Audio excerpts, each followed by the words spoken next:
Puis pour continuer, j'avais ma dernière question qui était comment s'est préparé pour la saison du mariage? Ça, c'est aussi une très bonne question. C'est ce que vous en pensez? Moi, je pense déjà que ce soit en tant que femme ou en tant qu'homme, on doit aussi, je vais parler en tant que femme, moi, c'est aussi de découvrir en fait qui on est en tant que femme. C'est la femme, c'est celle qui est appelée c'est un peu comme celle qui porte le foyer en quelque sorte. L'homme, selon la Bible, bien sûr, c'est comme que on a l'homme, on a la femme, ils forment une équipe. Donc, c'est quoi mon rôle en tant que femme? En connaissant mon rôle, je me prépare par rapport à ça. Oui. Je dis, par exemple, que ce soit au niveau, on parlait peut-être du physique. Ouais, c'est ça, la beauté, oui, physique, parce que les hommes, eux, ce qu'ils regardent, ils sont plus attirés à ce qu'ils voient. Donc, ça veut dire que prendre soin de moi, c'est quelque chose de très important. Ça doit faire partie de mes priorités. Et aussi, par exemple, c'est quoi la priorité que je mets au niveau de mes finances? Est-ce que j'investis juste pour... oui, je vais être belle, mais je ne vais pas tout dépenser juste pour me faire belle. C'est quelle place je mets? Est-ce que je mets de l'argent de côté? Est-ce que j'aide les autres? Il y a tout ça parce que quand on va former une famille, ça va rentrer en compte. Donc déjà, maintenant, est-ce que les finances, c'est quelque chose d'important? Est-ce que Dieu est en premier dans mes finances? Donc, c'est vraiment des choses que moi, je me dis qu'il faudrait travailler dès maintenant, sans culpabilité, bien sûr, parce qu'on est toujours... À un moment donné, on apprend des choses, on peut aller faire des formations ou quoi que ce soit, mais on apprend toujours des choses. Et puis, ouais, c'est un peu ça que je peux dire pour l'instant. Alors, c'est comment se préparer pour les mariages. Alors, je vais être plus pratique que possible, vraiment en fonction de ce que moi j'ai vécu. Moi, personnellement, quand tu parlais de celui qui est renfermé et tout, je me suis identifié dans ça parce que moi, j'étais... Merci Seigneur de m'avoir sorti de cette affaire. Parce que j'étais vraiment quelqu'un de très, très renfermé. Je n'arrivais pas à m'exprimer facilement. Je n'arrivais pas à exprimer mes besoins. Et quand il m'arrivait, quand il arrivait le moment de le faire, c'était pas bien. C'était toujours avec la colère. J'ai débordé parce que j'ai renfermé tellement de choses. Et j'ai vu comment le Seigneur m'a travaillé sur ma personnalité. Il m'a mis dans des circonstances où j'apprenais à parler aux gens, j'apprenais à vivre avec les personnes de sexe opposé, avec des personnes du même sexe que moi, des femmes, des hommes et tout. Et j'ai senti un grand changement dans ma personne. Et j'aime bien les passages qui disent « Soyez transformés par les renouvellements de l'intelligence ». Le renouvellement de l'intelligence, c'est dans la parole de Dieu. Comment se préparer pour les mariages? C'est aller dans la parole de Dieu, chercher à se connaître, à connaître qui l'on est. Qui je suis, moi? Est-ce que je suis vraiment timide? Ou c'est juste les blessures que j'ai connues dans le passé qui m'ont biaisé? Est-ce que je suis vraiment timide? Est-ce que je suis vraiment quelqu'un de réservé? Et moi, je me suis posé ces questions-là. Pourquoi j'ai réagi comme ça? Pourquoi je ne parle pas clairement? Pourquoi je ne dis pas ce que je pense? Pourquoi je ne vis pas en communauté avec les autres? Peut-être que c'est un mensonge aussi. Peut-être que le diable, maintenant, il veut me renfermer dans mon coin. Non. Ah, vas-y, parle aux gens, communique avec les autres, pose des questions, familiarise-toi avec les gens. Et aujourd'hui, quand je vois les résultats, je me dis vraiment, j'étais vraiment dans un mensonge du diable. Et le Saint-Esprit m'a permis de sortir de ces mensonges-là. Et aussi, passer du temps avec soi-même. Passer du temps avec soi-même. Passer du temps avec soi-même. C'est poser des questions sur soi. Qu'est-ce que tu aimes? Qu'est-ce que tu aimes faire? Quelles sont les distractions que tu aimes? Quelles sont tes passions et tout? Ça te permettra même de donner de l'information à la personne qui viendra vers toi.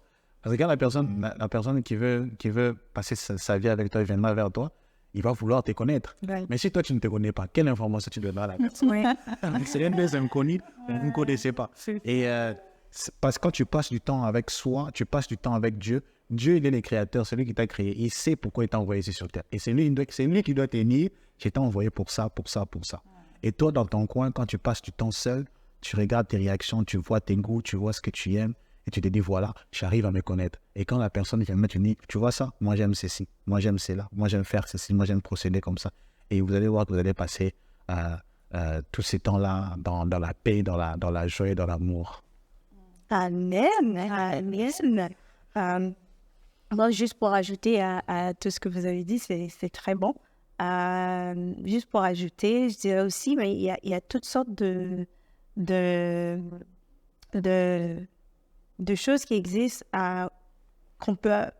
qui peut nous enseigner, que ce soit des podcasts ou cette émission, ou, que ce soit des livres, que ce soit des séminaires sur le mariage. Donc, c'est tous des moyens qu'on peut utiliser vraiment pour apprendre un peu plus, que ce soit dans la communication dans le mariage, les finances dans le mariage.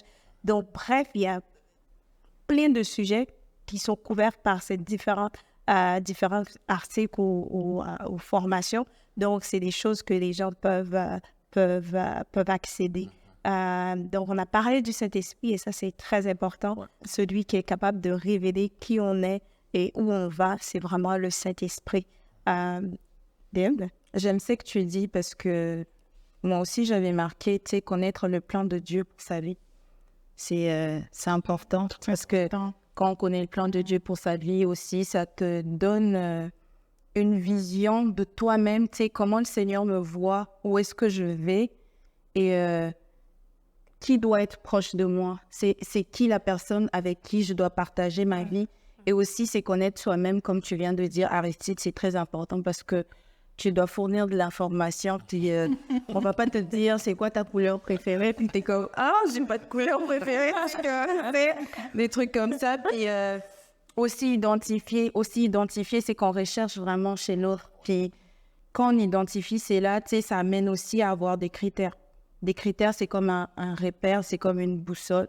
Et tu peux pas juste être là, tu sais, comme Kat t'a dit au début, que je cherche l'homme de ma vie, je cherche la personne, mais tu sais pas qui tu cherches exactement.